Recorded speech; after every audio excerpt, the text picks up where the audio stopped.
Hello and welcome to HT Auto. I'm Shubhadeep Chakravarti and today we are next to the next big thing from Skoda in our country. Ladies and gentlemen, say hello to a highly camouflaged Skoda Kylaq SUV. Yes, it's the next big thing from the Czech manufacturer in our country, the company that already offers cars like the Kodiaq and the Kylaq in the SUV segment, and two sedans of course in the market as well. But really the buzzword is SUV, and therefore Skoda has become extremely serious about not just resting on the performance of the Kylaq, but is ready with the Kylaq that is expected to be launched early 2025.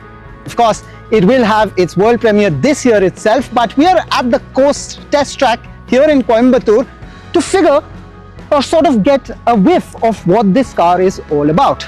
Now, as mentioned, it is heavily camouflaged, so we don't exactly know what the styling is all about. But today, it's a bit about that and a whole lot about the drive dynamics. What does the Skoda Kylaq bring to the table? And does it really have what it takes to take on a whole bunch of rivals in the subcompact SUV space?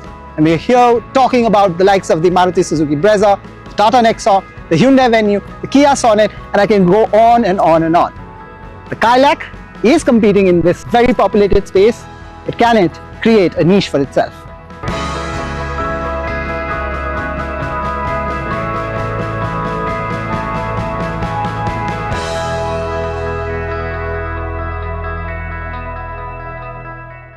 The Kylaq is the younger, smaller and newer sibling to the Kylaq.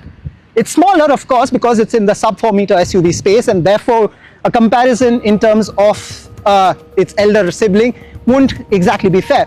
But it still has quite a respectable wheelbase here. It is standing on 17-inch wheels, and of course you will also get this model eventually with 16-inch wheels as well. The alloy design is for all of you to check out, but the overall profile looks at least pretty impressive for a sub 4 meter car with this wheelbase and the overall length. Now, Skoda is also promising a whole lot of styling, something unfortunately we can't see and therefore cannot tell you about, but the company executives are saying all sorts of things like LED lighting and a shark fin antenna on the top and a whole lot of lighting elements on the back as well is something that the potential customer in the sub 4 meter SUV space does look forward to.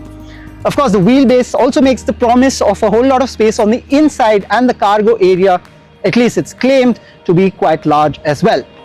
Essentially though, what the Kylaq is promising is a young, a spirited drive performance. It's a car that is going to be driven by the owner. It's not really a chauffeur-driven car, and really no car in this segment is.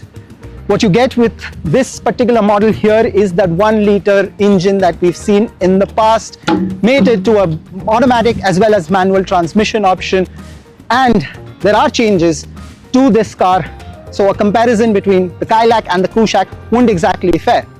But enough of talk, let me just quickly take you through how this car has performed or promises to perform, even though we are at a test track and not in the real Indian road conditions. The Kylaq takes several cues from the Kylaq, but also drives in a much more noticeably spirited manner, and that's saying quite a lot. The steering is nicely weighted, and on these winding track twisties gives the car a firm feel of confidence. Of course, what also helps are these wider 255 tires that add to the road grip. The manual shifts are slick, although not much shifting happens on tracks such as these, so perhaps a comment on the gearbox, both the automatic and the manual, wouldn't be fair at this point in time. Additional brownie points are for sure due for the suspension, which is softer than on the Kylaq, which means the Kylaq has a better balance between agility and comfort. And just to test it, we even drove this prototype on a slightly beaten track, and although video recording was not permitted, the body roll inside the car was impressively less, and yes, even in the back seat.